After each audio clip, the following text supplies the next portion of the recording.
Cuidado de grabar la clase. Ya, muy bien. Tamara, levantaste la mano. Sí, fui yo, profesora. Ya, Miriam, dime, ¿cuál es tu consulta? Profesora, ahí donde usted nos está enseñando las características del clasicismo, Ujú, porque en los módulos que nos dieron no estaba sus características y por lo que estoy viendo ahorita y como nos dejaron para marcar, ujú. como dice la pregunta, ¿cuál de las siguientes características no es propia del clasicismo? Y yo le estoy oyendo a usted que también habla de los mitos, entonces en sí no sabría cuáles son porque nos están dando 5 opciones, del Ya, cual es, ¿cuáles son las opciones? ajá, dice A, temática tomada de los mitos, Ya, B, sentido de la armonía, ya. C, presencia de elementos romanos, D, preocupación por lo humanillo y E, buscaba dejar enseñanzas. Entonces, ¿cuál de ellas no es? Y yo pensaba, yo he marcado la A, que dice temática tomada de los mitos, o está correcto o está incorrecto, a esto me voy. Ya, mira, ahí la pregunta es características, ¿cuál no pertenece? No, ¿cuál es?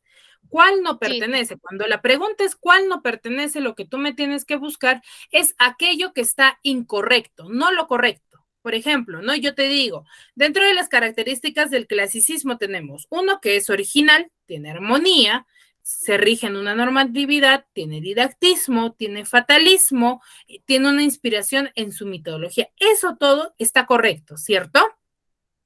Pero dentro sí, de tus 5 opciones hay una que no es parte de las características del clasicismo.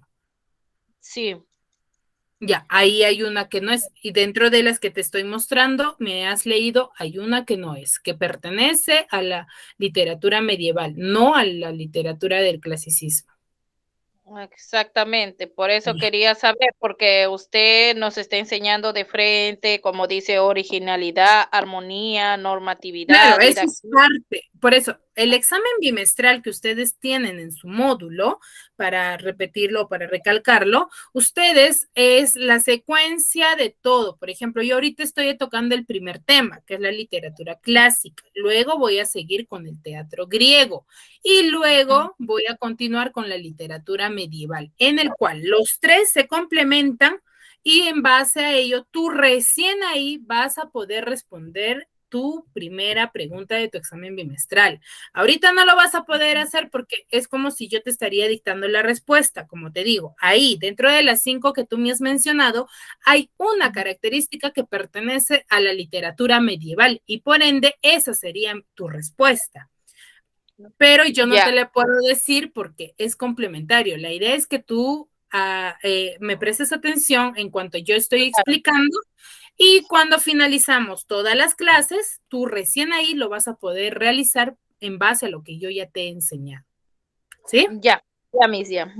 Ya, muy bien. Hay que prestar un poquito de atención para poder, para poder resolver el examen. Como les digo, no hay mucho del examen, te van a preguntar y te van a meter características. Por ejemplo, te puedo meter la característica del teatro griego, cómo es que se desarrolló el teatro griego, pero tú ahorita no me sabes esa respuesta. Por ende, por ejemplo, yo te muestro ahorita características del clasicismo y no te estoy tocando lo del teatro griego, no vas a poder definir exactamente cuál es la respuesta porque todavía no conocemos ese tema. ¿Ya? Hay que prestar atención para poder desarrollar. El examen es muy, muy fácil. Si tú me vas a prestar atención a la clase del día de hoy y de las que siguen, vas a poder desarrollarlo sin ningún inconveniente. ¿Ya? Ya, profesora. Ya, muy bien, seguimos, ¿ya? Bueno, tiene esteticismo, una inspiración por su mitología y un antropocentrismo. ¿Alguien sabrá qué es el antropocentrismo?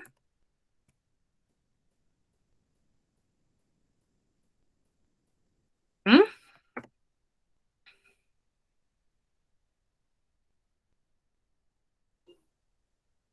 ¿Alguien lo relaciona con algo? ¿Antropocentrismo? ¿A qué hará referencia?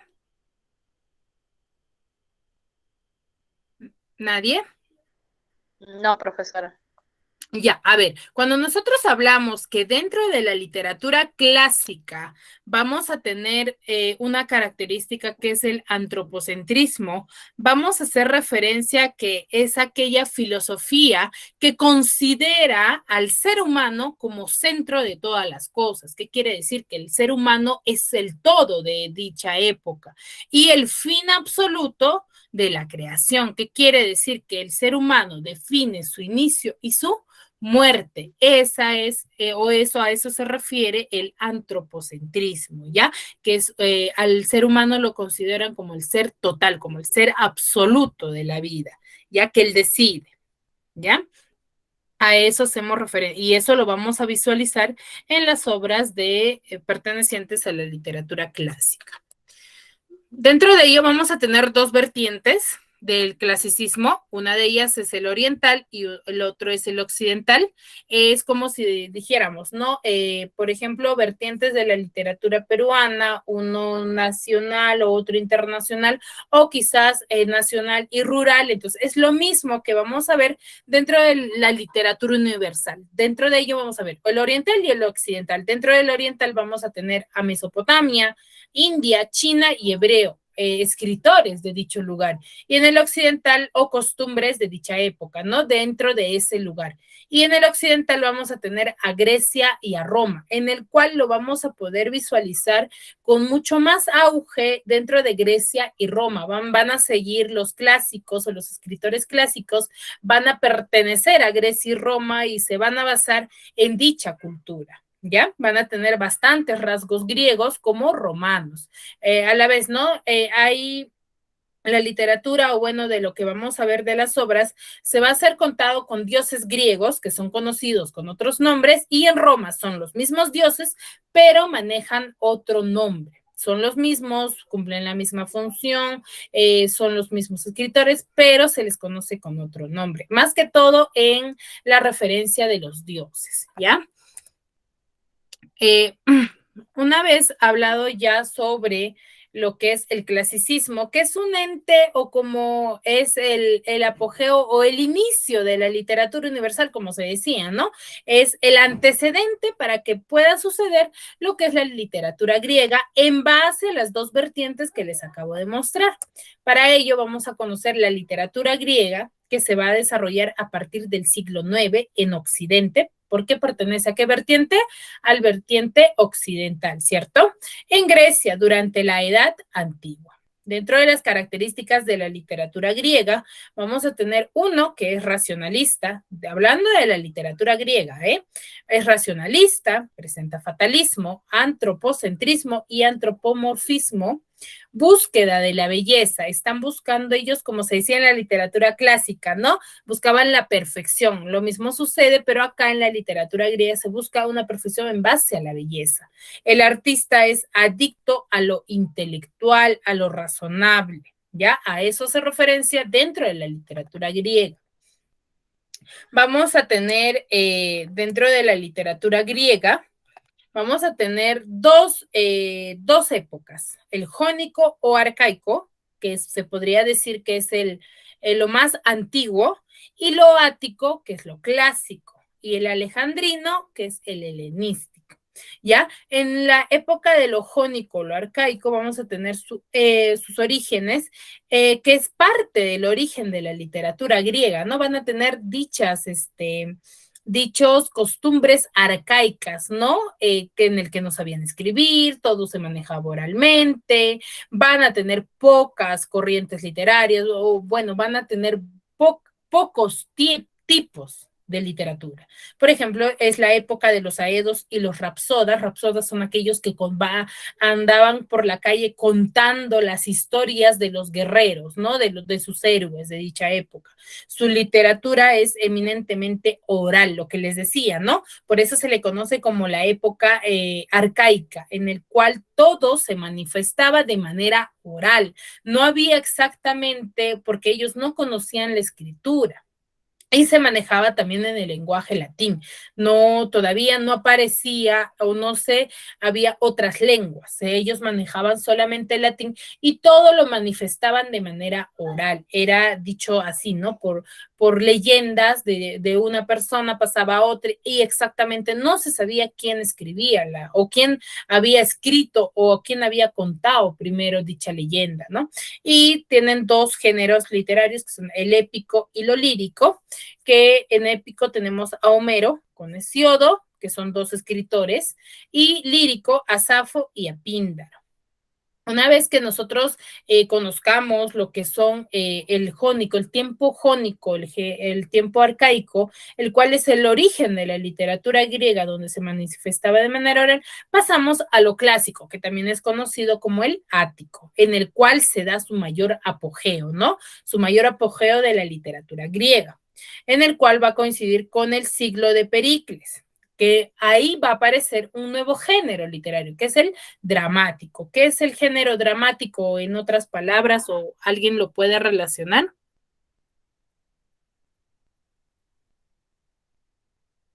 Chicas. Dramático es cuando es hacer un drama, ¿no? Exagerar, actuar. Ya, actuar. ¿Alguien más?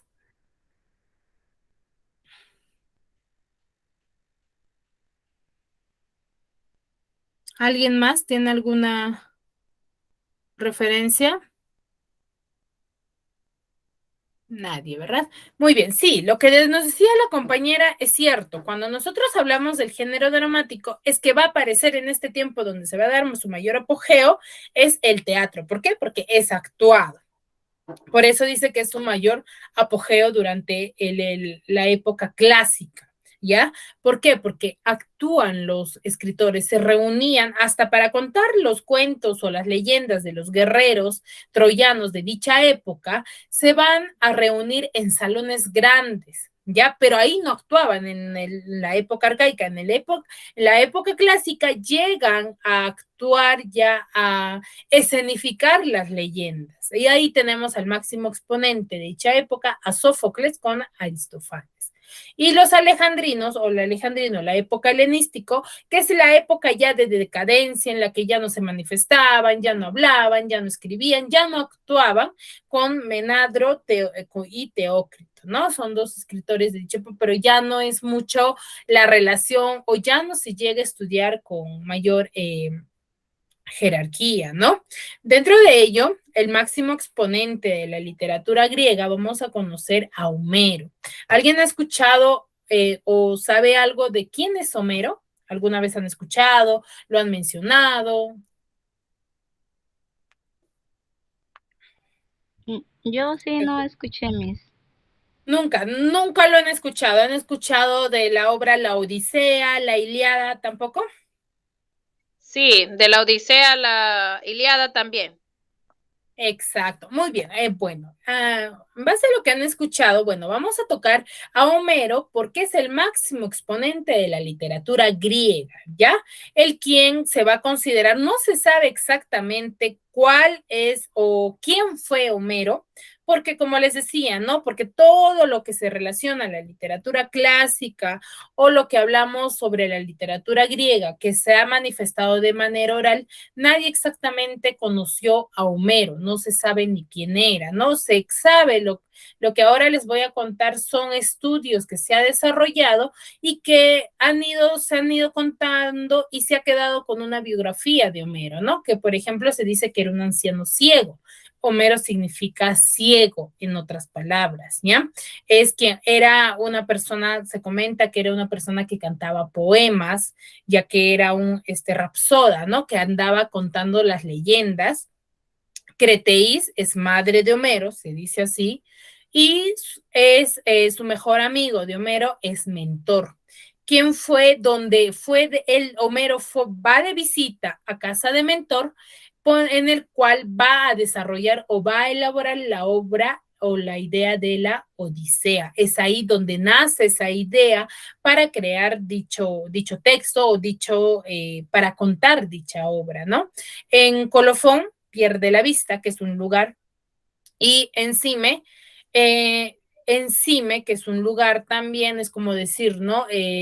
Yo me fui acá, me conocían con otro nombre, y Encime ya le colocan el nombre de Homero en base a lo que pierde la vista. Dentro de la literatura griega, Homero, la palabra Homero, significa ciego, por eso se le conoce como Homero. Entonces no se sabe si es cierta quién fue Homero, solamente de algunos cuentos que se han podido deslindar, ¿no? Sacar de aquellos cuentos, de aquellas mitologías griegas que se han ido contando, ¿no? Por ello se sobreentiende quién es Homero. Sí, una de sus 4 obras bastante famosas que tiene Homero son la Ilíada, la Odisea, Himnos Homéricos y la Focida. Dentro de ellos son 2 de ellas, la Ilíada y la Odisea, que son los más estudiados hasta la actualidad, porque nos narra o nos cuenta cierta parte de la cultura griega y se ve su grande apogeo y se vislumbra cómo era o cómo vivían los griegos de dicha época, ¿no? Se va a ver dioses, tanto griegos como romanos, se van a ver la guerra que se sucedía en dicha época, cómo era el ser humano, qué costumbres tenían, tanto en la Ilíada como en la Odisea. La Ilíada y la Odisea son complementarios, ya que narran la complementariedad de la otra historia, nada más. Bueno, vamos a hablar el día de hoy de la obra La Ilíada. ¿Ya? Para ello vamos a conocer su forma y fondo. La forma es cómo está escrito y el fondo es de qué trata, ¿no? Dicha obra. La forma está dividido en 24 cantos. Si alguno de ustedes ha podido visualizar una obra o la obra original de la Ilíada, van a ver que no está escrito ni en el lenguaje español, ni mucho menos está escrito en un texto como texto narrativo en la obra original. Todo está dividido en diferentes como versos, como poemas. Ya yo, por ejemplo, tengo acá una obra, o bueno, es la Ilíada, que es esta, pero ya esta es una versión mejorada, ¿no? Esta es una versión mejorada que se va a desarrollar, o esta ha sido publicada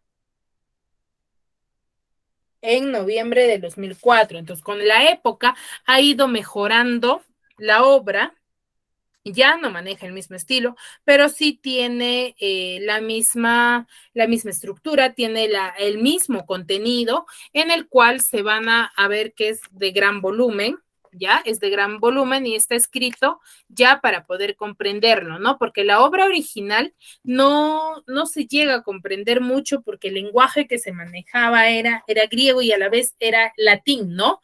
El lenguaje de dicha época. Entonces hay partes o palabras que no se llegan a comprender o no se sabe el significado. Ya tiene un narrador omnisciente. Cuando nosotros hablamos que una obra literaria, un cuento, tiene un narrador omnisciente, hacemos referencia a de que no va a haber, por ejemplo, ¿no? En las fábulas hay una voz que habla, ¿cierto?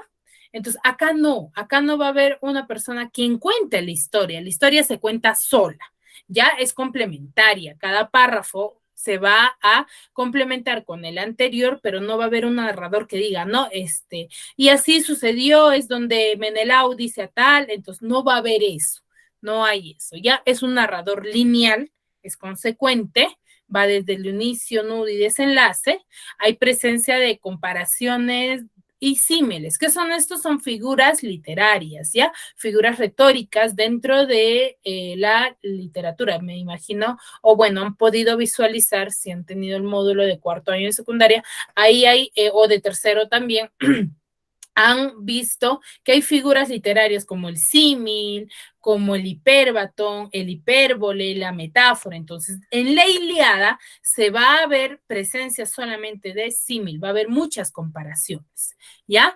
Hay detalladas descripciones y personajes divinos y aristocráticos. ¿Qué quiere decir eso? Divinos y aristocráticos, que van a ser dioses y a la vez personas, seres humanos terrenales, ¿no? Propios, como nosotros, por ejemplo, ¿no? Somos nosotros los aristocráticos y nuestro Dios, o a quien nosotros alabamos, son los personajes divinos. Es la misma temática que va a manejar, ¿no? Pero griegos, obviamente. Y en el fondo vamos a conocer que el tema principal de la Ilíada va a narrar la cólera de Aquiles, ¿no? Y sus funestas consecuencias que va a tener en base a esa cólera. Recordemos, o bueno, gran parte que ahora les voy a narrar, es que la Ilíada se va a regir en todo, en no obtener a la mujer que él quería, ¿no? En base a ello empieza a suceder muchos desaires y a la vez enfrentamientos con los troyanos, que la obra en sí se narra eso, ¿no? El fin ya se va a narrar el último día que sucede con la guerra de Troya. ¿Ya? Y sí. Tamara, apaguen Sí. sus audios, por favor. Sí, pensé que me estabas hablando. Ya, a ver, sigamos. Y el tema secundario es el destino, la valentía, la guerra, lo divino y lo humano. Acá se va a visualizar mucho es lo que es la guerra, ¿no? Que sucedía en dicha época, el destino que cada ser humano tiene y la valentía, ¿no? Por ejemplo, ahí se va a ver del mejor amigo de Ulises, que se enfrenta por él, ¿no? Por lograr y luego la valentía que va a tener Ulises al enfrentarse con Héctor. Y la guerra que se va a visualizar ahí, ¿no? Como les decía, lo de la Ilíada, todo el cuento, toda la narración se basa en el último día de la guerra de Troya que ya había sucedido, ¿no? Y bueno, y lo humano, ¿no? Dentro de los personajes vamos a tener a personajes griegos y troyanos, que uno de ellos es Agamenón. Tenemos a Ulises, tenemos a Menelau, a Néstor, a Aquiles, a Diómedes, a Yente, a Patroclo. Y dentro de los griegos, de los troyanos, tenemos a Héctor, a los que, quien fue quien se enfrentó, ¿no? Es quien a Ulises se llega a enfrentar, ¿no? Tenemos a Héctor, a Paris, quien convive con la griega Helena, a Priamo, a Eneas y a Icuba, son ellos, ¿no? Los griegos se enfrentan a los troyanos. ¿Ya? Y dentro de los dioses tenemos a tres grupos. Los que apoyan a los griegos son aquellos dioses como Atenea, Hera y Tetis, que también les voy a narrar aquel mito que se desarrolló dentro de la Ilíada, pero que no se cuenta, o es que nos narra ese mito entre Atenea, Hera y Tetis, es lo que sucede y cómo es que se viene ahí la consecuencia de la guerra con Troya. Y quienes apoyan a los troyanos son Apolo y Venus, y otros dioses que van a aparecer dentro de la obra son Ares y Zeus y Poseidón, ¿no? Poseidón, dios del mar. Entonces son ellos los personajes que vamos a visualizar dentro de la obra, ¿no? Y acá tenemos un pequeño argumento de la obra, que es la Ilíada, en el cual, como les venía diciendo, es el que se va a situar en el último año de la guerra con Troya, ya en el último momento, ya, en el cual va a narrar la historia de la cólera de Aquiles, que es insultado por su comandante Agamenón, que se retira de la batalla, abandonando su suerte a sus compatriotas griegos, ¿no? Es que los abandona y ya los deja a su querer, a cómo ellos ya verán cómo solucionar el conflicto que tenía, en el cual sufren, en base a ese abandono, ellos sufren terribles derrotas, ¿no? A manos de los troyanos, mueren varios griegos, empieza la muerte ya en gran cantidad, ¿no? Estaban perdiendo ya a griegos, ya no podían enfrentarse. Aquiles va a ser quien va a rechazar todos los intentos de reconciliación por parte de los griegos, aunque finalmente cede en cierto modo al permitir a su compañero Patroclo, que era el mejor primo de Aquiles, quien va a enfrentarse o va a ser la cabeza de la tropa, ¿no? Quien va a ir a combatir va a estar vestido de Aquiles, porque Aquiles es quien se niega. Entonces, Patroclo, ahí se muestra la valentía, ¿no? Patroclo se enfrenta a los troyanos, pero todos los troyanos pensaron que era Aquiles. Entonces, él se enfrenta y queda malherido. En la cuestión, en la ida por ir a buscar a Aquiles para que lo cure, lo encuentran los troyanos y le dan muerte final, ¿no? A Patroclo. Es en base a la muerte de Aquiles que muere en el combate, va a ir a buscar el cuerpo de Patroclo, pero no lo quieren entregar. No lo quieren entregar el cuerpo en el cual Aquiles, preso de furia y de rencor, va a dirigir su odio hacia todos los troyanos y es en el momento en el que va a liderar, ¿no? A los troyanos, a los griegos, va a liderarlos y va a ir a enfrentarse para recuperar el cuerpo de Patroclo. Y quien Héctor, quien es hijo del rey Priamo, de los troyanos, lo mata en un combate. ¿Cómo sucede esto? Va a ser en base a que Patroclo, ya muerto por Héctor, quien fue quien lo mató, Aquiles va a ir en busca de esa venganza, ¿no? De que Priamo, el rey Priamo, le devuelve el cuerpo, pero ellos no lo quieren devolver. Entonces, ¿qué hace Aquiles? Aquiles invade o se enfrenta a los troyanos, ya en el cual él se va a enfrentar a Héctor y da muerte a Héctor, de la misma forma que le dio a Aquiles porque lo arrastra con su caballo y muere desangrado, ¿no? Igual de la misma forma, Héctor se va a llevar, Aquiles se lleva el cuerpo de Héctor, lo mismo que hicieron el rey Priamo con Patroclo, y el rey Priamo va a ir en busca del cuerpo de Héctor y tampoco Aquiles le hace lo mismo que le hicieron a él, no quiso devolverle el cadáver, pero al final va a haber una pequeña reconciliación en el cual Aquiles va a poder entregar el cadáver de Héctor al rey Priamo para que éste lo entierre y el rey Priamo lo mismo hace con el cuerpo de Aquiles, con el cuerpo de Patroclo, ¿no? Y es ahí donde termina la guerra. Pero, como les decía, dentro de todo este desenlace de la obra hay cierto mito que se desarrolla para que se inicie la guerra, ¿no? Para que ellos lleguen a enfrentarse. Y es la mitología o es la leyenda, se podría decir, de la manzana de la discordia. ¿Alguna de ustedes habrá escuchado dicha leyenda, se podría decir así? O dicha mitología. ¿Nadie? Chicas. Señorita, esto de la Ilíada es parecido a la historia que dieron en la televisión de Helena de Troya, porque actualmente aparecen toditos los nombrados, los Exacto, personajes. exacto. Toda esta historia, o bueno, todo lo que es la literatura griega, se va a desenvolver, todos los dioses van a ir complementario. Una historia, como les decía, por ejemplo, la Ilíada es la finalización de la guerra de Troya. En la Odisea se va a contar los mismos dioses, pero ya la aventura que Aquiles va a tener, que Ulises va a tener, ¿no? Dentro del desarrollo que se le conoce así también, ¿no? Como les decía, cambian el nombre nomás de algunos dioses, pero es la misma temática, ya es complementario, es una historia tras otra, se complementa, es la secuencia de una historia.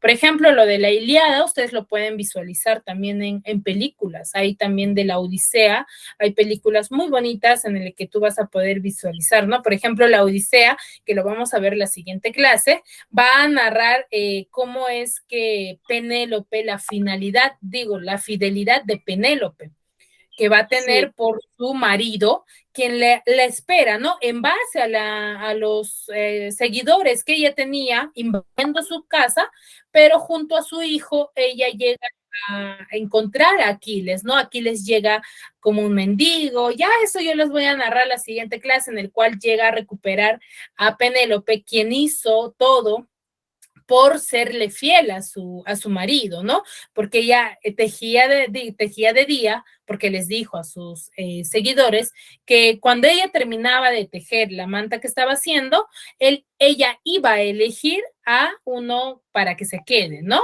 Pero ella tejía de día y de noche los destejía, así que nunca iba a acabar de tejer, pues, ¿no? Y ya se narra toda una secuencia, las aventuras de Ulises, también se le conoce, ¿no? Que va a ir de lugar en lugar en el cual él va a estar fuera de su casa mucho tiempo y él sin darse cuenta, ¿no?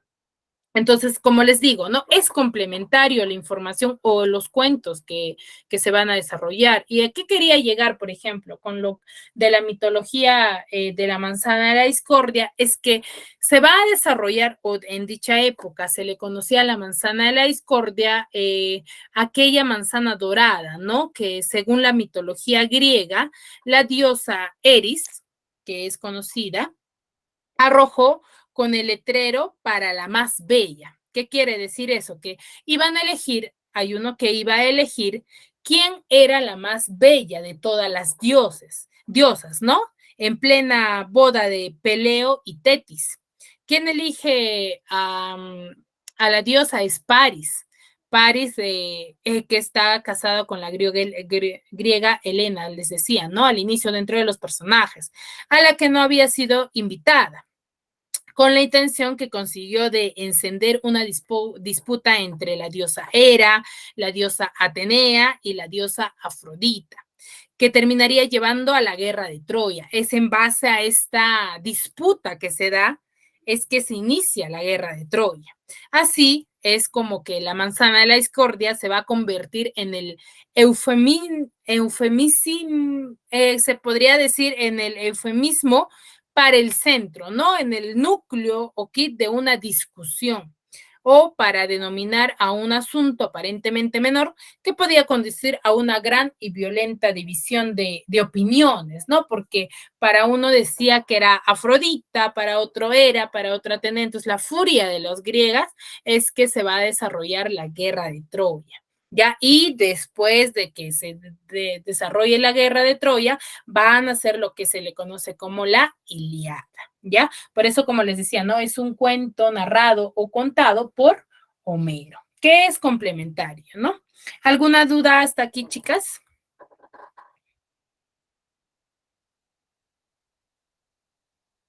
Ay.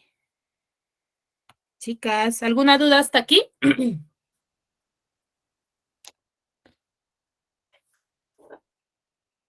Miriam, Tamara, Judith. No, señorita, yo estoy bien, yo entendí todo. Todo claro, ¿verdad? Bueno, muy bien. Entonces, recordemos. Muy bien. Bueno, entonces hay que hacer una recapitulación, ¿no? Recordemos, la literatura clásica era, ¿qué dijimos? ¿Que hacía referencia a qué? ¿O en qué se basaba? ¿Qué buscaba la literatura clásica? Hechos reales. En hechos reales, ¿no? Buscaba una perfección artística, ¿cierto? Y recordemos que es el primer movimiento de la literatura universal. Dentro de ello, los clásicos desarrollaban cierta originalidad. ¿Por qué? Porque era propio de la época. Tienen ciertas características similares a lo de la literatura griega. Tienen dos vertientes. ¿Cuáles dijimos que eran las dos vertientes?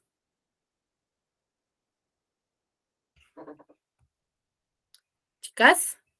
Tenemos dos vertientes que dijimos, oriental y occidental. Hoy día hemos hablado sobre la vertiente occidental, que es la literatura griega, ¿cierto? En el oriental tenemos a Mesopotamia, India, China y hebreo. En el occidental a Grecia y a Roma, que es su mayor apogeo dentro de la literatura clásica, ¿no? Y de la literatura griega ya vimos que es a partir del siglo IX, que se desarrolla en el occidente, ¿cierto? Es racionalista, muestra fatalismo, antropocentrismo, que el hombre, el ser humano, es el ser absoluto y es quien define su muerte, búsqueda de la belleza. El artista es adicto a lo intelectual, a lo razonal, ¿cierto? Y tenemos 3 épocas dentro de la literatura griega, ¿cierto? El jónico, el ático y el alejandrino, donde tenemos en el jónico sus orígenes, que hemos visto hoy día con Homero, y en su mayor apogeo tenemos al género también dramático con Sófocles, que vamos a ver también después, y en la decadencia a Menandro, ¿cierto? Entonces, todo ello se desenvuelve que la literatura clásica va a buscar siempre la perfección de lo artístico, ¿sí? Muy bien, chicas, espero sinceramente les haya quedado bastante claro este tema. Como les decía al inicio, todos los temas son complementarios, lo vamos a desarrollar de manera continua. Ya hemos hablado el día de hoy de un tema bastante importante que es la literatura clásica, que es el origen de la literatura universal, y la siguiente clase vamos a hablar sobre el teatro griego. El día de hoy hemos hablado un poco sobre la narrativa, ¿no? El género épico. Y ya en la siguiente clase vamos a hablar sobre el teatro, ¿ya? No hay dudas, ¿verdad?